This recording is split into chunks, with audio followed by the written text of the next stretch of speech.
berlokasi di sebuah kantor departemen kepolisian Amerika, di mana mereka selalu mendapatkan laporan kasus-kasus pembunuhan. Hey, it's Chicken Noodle Campbell. Banyaknya kasus yang sulit mereka pecahkan membuat mereka harus mendatangkan seorang detektif bernama Jack. Dia merupakan seorang detektif yang gigih dan memiliki latar belakang yang luar biasa. Kali ini Jack akan bekerja sama bersama seorang detektif bernama Stephen. Baru saja Jack bergabung, kebetulan hari ini mereka harus mengidentifikasi kasus pembunuhan di lokasi sebuah hotel. Other than the fact that they're all Catholic, which in a motel. All the rest have taken place in the house. There's a lot more than that going on. I don't want to talk about it, all right? Okay. Setelah mengevakuasi korban pembunuhan, mereka pun pergi dari sana. Saat dalam perjalanan, mereka mendapatkan laporan bahwa ada seorang mahasiswa yang nekat bunuh diri. Jack yang memiliki rasa simpati, kemudian dia mendatangi sekolah yang dimaksud bersama Stephen. That's his problem. Somebody push his ass off the building, then call me. Please stop it, they're gonna hurt you. Shut up, Millie! Mahasiswa yang belajar kocar-kacir berhamburan keluar, takutan saat seorang mahasiswa bernama Johnny memegang sepucuk pistol. Johnny merupakan seorang anak dari orang kaya. Pacarnya bernama Milea menenangkannya agar tidak melakukan aksi gilanya itu. Nobody move! Has he been in any kind of trouble before? No. Beruntung Jack yang sudah tiba di ruangan tersebut mencoba menenangkannya, lalu dengan menyerunduknya melompati jendela. You don't understand. I hate this job. Akibat ulah Johnny, dia kemudian harus diamankan oleh kepolisian. Dia bernama Deb, merupakan seorang ayah tiri dari Johnny. Deb menyuruh rekannya bernama Donald agar menemui Jack dan berbicara dengannya. Donald mengatakan bahwa dia mendapat perintah dari Deb meminta Jack untuk membebaskan si Johnny dari aksinya itu. Johnny's been going through a very difficult time. Just what is it that you do for this man? Apapun yang si Donald katakan, Jack tidak bisa membebaskannya sampai dia menjadi saksi di persidangan. Sampai akhirnya Donald melontarkan sebuah ancaman di mana Jack menyuruh dia agar menyampaikan pesannya bahwa Jack sama sekali tidak takut dengan ancamannya tersebut. Detective Cole's not going to cooperate. Change. Sadar jika Jack tidak bisa diajak damai, Deb akan membayar orang-orang tukang pukul dari Rusia. Sementara itu Jack dan Stephen tengah mengunjungi sebuah toko. Jack selalu mengunjungi toko ini, bahkan sudah wow dengan kasir di sana. Ngalatrak, akibatnya Stephen harus menelan nasibnya sendiri. New York didn't have enough psychopaths for you? Powdered deer penis? Setelah pulang dari toko, di tengah perjalanan mereka mendapatkan informasi bahwa ada sebuah laporan kejahatan. Di mana ada laporan kasus kejahatan, mereka siap meluncur ke TKP, di mana sekelompok geng hendak membegal sebuah mobil. Rupanya Jack dan Stephen sudah dijebak. Rupanya mereka adalah pembunuh bayaran yang sudah dibayar oleh Deb. We got the badges, we got the guns, we got a screw. Drop the gun. Please get down on your knees. Now. When he likes you, that's a good news. Karena mereka banyakan dan ingin mengkeroyok Jack, dia sama sekali tidak gentar, di mana Jack menghabisi mereka dengan sebuah kartu kredit yang terdapat pisau kecil. Now, how about you? My friend, you know, he's a little bit cut. You have We could take plastic. plastic.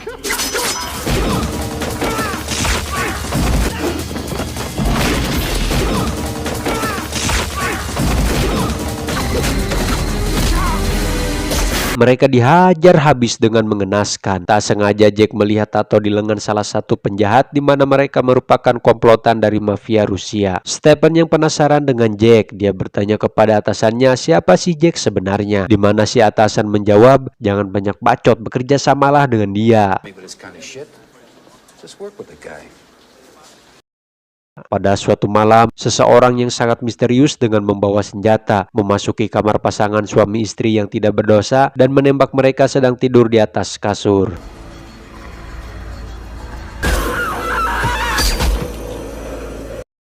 Saat pagi, Jack dan Stephen bergegas ke TKP.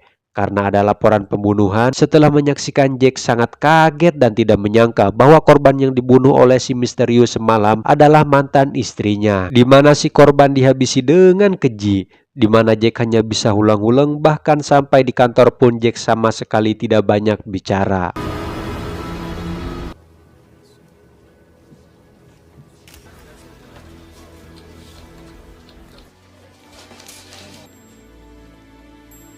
Sampai akhirnya Jack pun pulang ke rumah. Dia memberitahu istri keduanya kalau mantan istrinya menjadi korban pembunuhan. Kemudian dia akan memberitahu anak-anaknya kalau ibu mereka sudah meninggal. Meski berat mengungkapkannya, malam yang disertai air hujan seolah menemani rasa kesedihannya. Walau meski hanya mantan, tetapi dia adalah sesosok ibu dari anak-anaknya.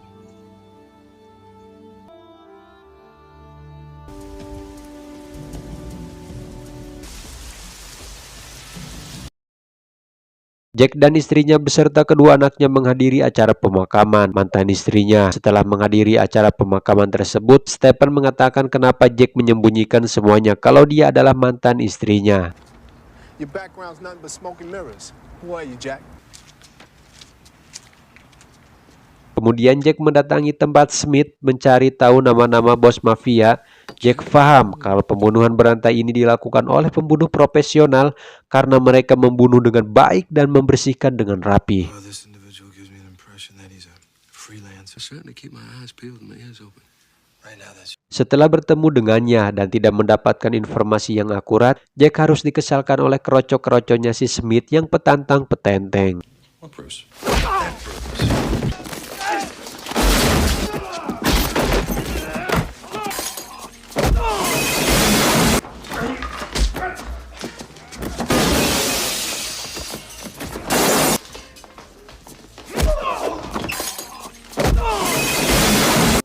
Yeah, thanks. Terlihat karyawan kantor departemen tengah Hollywood.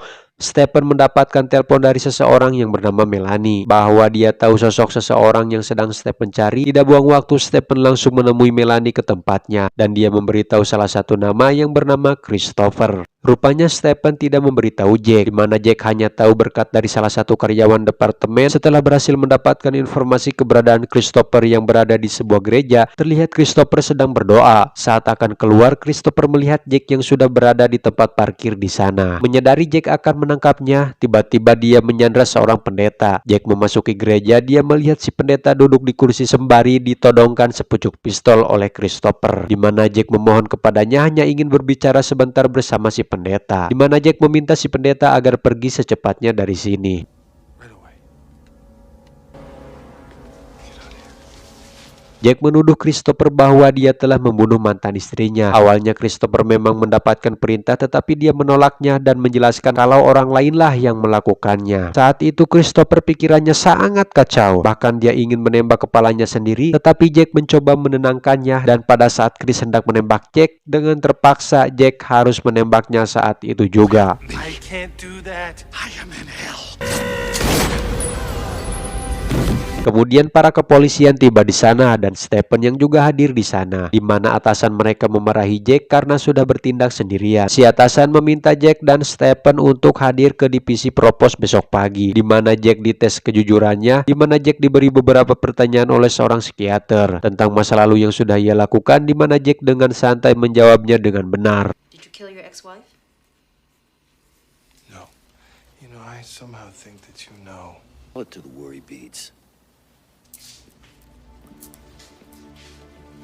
Malam itu Jack sendirian mendatangi sebuah rumah untuk mencari petunjuk. Sepi dan terbengkalai, bahkan rumah tersebut masih dalam pengawasan kepolisian. Ada seseorang yang diam-diam mengikuti Jack dan mencoba menghabisinya dari belakang. Beruntung Jack yang menyadari akan penyerangan tersebut berhasil menghindar lalu melawan orang tersebut yang memakai penutup kepala.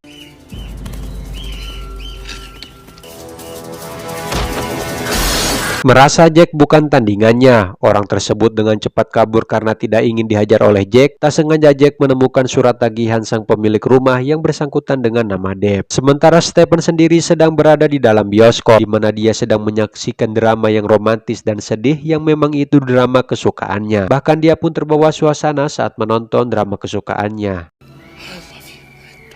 Tak lama Jack pun tiba menemui Stephen di sana, ingin berbicara dengan Stephen memperlihatkan surat yang sudah dia temukan barusan. Jelas ini adalah pembunuhan berantai yang dilakukan oleh seseorang pembunuh profesional dan tidak mungkin seorang pembunuh bekerja seorang diri dan pasti ada yang lainnya.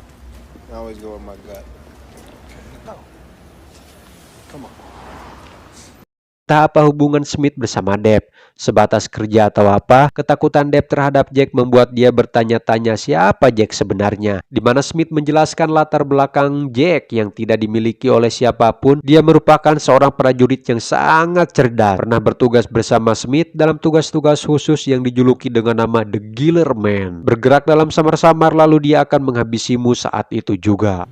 Chanting at some temple or another. Which three? Di malam yang sama, tepatnya di apartemen Stephen berada, seorang pria naik ke atas apartemen untuk menyusup ke ruangan Stephen. Beruntung Stephen yang masih eling menghindar dari senjata tajam dari si pria tidak dikenal. Ruangan Stephen seolah menjadi arena perkelahian, di mana kedua saling melakukan serangan dan membuat ruangan tersebut banyaknya kobaran api.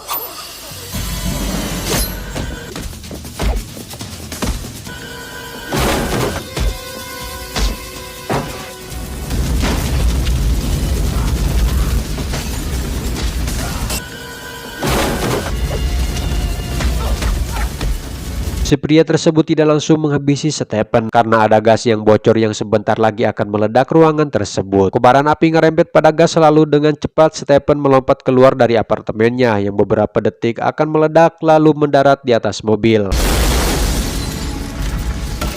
Di sisi lain, kedua orang pria yang mengatasnamakan bahwa mereka dari divisi Propos akan membawa Jack pada malam itu. Dia meminta istrinya agar segera membawa anak-anak ke lantai atas, di mana saat di tengah perjalanan Jack melihat sebuah tato di salah satu lengan pria. Tato tersebut yang pernah ia lihat sebelumnya waktu menghajar beberapa preman dari mafia Rusia, di mana Jack yakin kalau kedua pria yang ada di hadapannya adalah bagian dari mereka.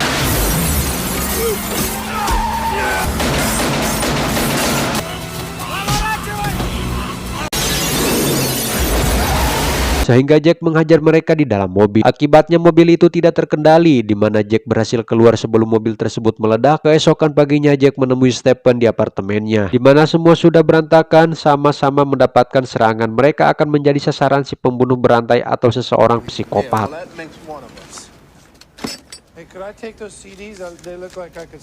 Dari sisa barang-barang yang sudah hancur, Stephen menemukan buku tagihan milik Dan Levy. Kemudian mereka menemui seseorang yang membuat buku tagihan tersebut. Terdapat nomor handphone di dalam buku itu, di mana pria ini menjelaskan bahwa nomor tersebut milik putrinya. Ternyata putrinya bernama Milea, seorang mahasiswa yang waktu di awal film tadi. Di sana Milea mengatakan bahwa Johnny pacarnya mengetahui kelakuan busuk ayah tirinya. Siapa lagi kalau bukan Deb, di mana Johnny sendiri telah dititipkan ke tempat biara. Right. Dumb question. Let's get out of here. Setelah mengetahui Johnny berada saat ini, kemudian mereka mendatanginya untuk mencari petunjuk selanjutnya. Mereka langsung tiba di sana. Seorang penjahat membawa pistol berniat menghabisi Johnny. Namun karena mereka berdua terlebih dahulu mengamankan si Johnny, si penjahat tersebut tewas di sana. Jack ingin mencari tahu apa yang telah dilakukan ayah tirinya, di mana dia menceritakan bahwa ayahnya tersebut menyelundupkan senjata kimia dari Rusia. Johnny tak sengaja mengetahui bisnis kotor yang dilakukan ayahnya. Dia pun langsung panik. Dia mengira Johnny telah melaporkannya kepada Dan Levy. Ayahnya langsung menyuruh pria bernama Donald untuk menghabisi Dan Levy beserta istrinya, dan semua nampak seperti pembunuhan berantai. Diketahui Donald adalah pria yang selama ini membuat masalah terhadap Jack dan Stephen, di mana Jack tidak menyangka teman masa lalunya bernama Smith telah membantu Dave, apalagi kalau bukan karena cuan. My father was smuggling in some bad shit from... Who's Smith? You're about to find out. Merasa dirinya dihianati. Saat itu juga Jack dan Stephen menemui Smith yang berada di dalam mobil. Mereka mengintimidasi dia. Dengan sadisnya Jack menembak kaki kirinya dan Jack dibuat kesal karena tidak juga mengaku. Belum puas lalu Jack menembak tangan kiri Smith hingga akhirnya Smith pun pasrah lalu mengatakan yang sebenarnya. We've had some harsh words in the past. Serbian freedom fighters. You mean terrorists? Depp menyelundupkan senjata kimia dari Rusia, di mana dia menjadi penghubungnya untuk menjalin kesepakatan yang diperantarai oleh mafia Rusia. Dia melakukan pekerjaan itu hanya demi uang agar bisa cepat-cepat kaya, karena tunjangan tidak jadi diberikan, di mana Depp akan melakukan sebuah kesepakatan besok di salah satu hotel mewah di kota. Mereka merekam semua yang dikatakan Smith untuk nantinya dibocorkan kepada Depp. Deal's being brokered by the Russian mafia. Who is this? Selanjutnya, Jack menghubungi Depp dengan mengatakan bahwa target dia adalah pembunuh suruhannya bernama Donald. Mereka membuat kesepakatan di mana nantinya mereka akan invasi. Diam-diam Jack merekam percakapannya tersebut. Rekaman tersebut dia dengarkan kepada Donald bahwa dia sudah dihianati. At a place called the Ovington Arms downtown. Apartment D. River shithead.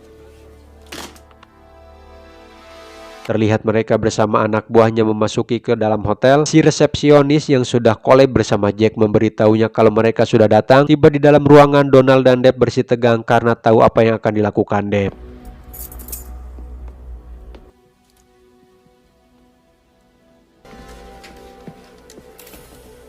Di mana Depp tidak menyadari apa yang dimaksud Donald. Sementara Jack dan Stephen menunggu di luar. Bagaimana cara supaya Depp dihabisi, yaitu dengan cara menunggu Donald untuk menembak Depp. Rencana Jack yang sudah direncanakan matang-matang berhasil di sana, di mana Depp ditembak oleh Donald sehingga akhirnya mereka masuk ke dalam.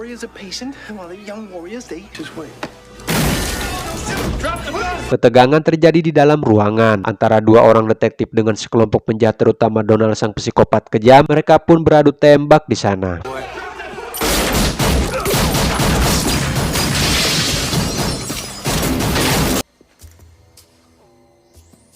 Donald pun kabur keluar. Stephen yang mencarinya, namun sial dia harus dibokonginya, membuat dia nyangsang di pinggiran jendela.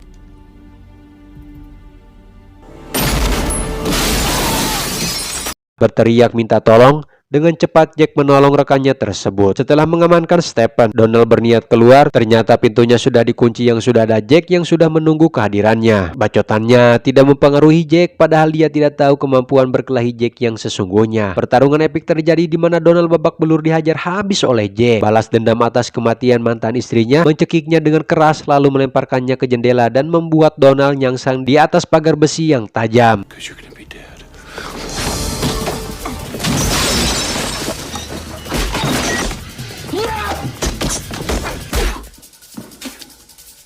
Is that the best you got, boy?